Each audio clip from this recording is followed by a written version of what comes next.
Mercredi nous apporte un compte-rendu très attendu de la réunion de la Fed de janvier. Si vous voulez en savoir plus, voici le calendrier économique. Le rapport sur la main-d'œuvre britannique pour décembre est la première publication programmée à 9h30. Le taux de chômage est en baisse depuis les 5 derniers mois et se situe maintenant à son plus bas niveau sur 10 ans, bien que ce ne soit probablement pas suffisant pour convaincre la Banque d'Angleterre d'augmenter les taux d'intérêt.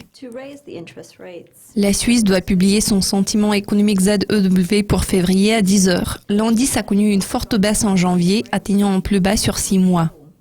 Ensuite, à 13h30 GMT, nous apprendrons 2 communiqués de presse concernant la performance de l'économie américaine en janvier et les permis de construire sont l'un d'entre eux.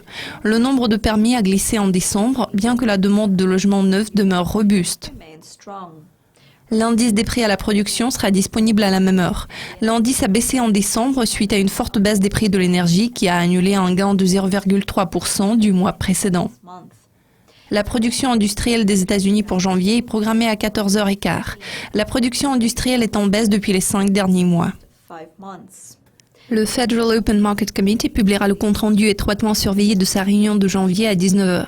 Cette réunion a été la première après la hausse de taux en décembre, donc elle sera examinée scrupuleusement pour déterminer si la Fed envisage toujours de rester fidèle à son calendrier de hausse de taux. La Nouvelle-Zélande fera connaître son indice des prix à la production du 4e trimestre à 21h45.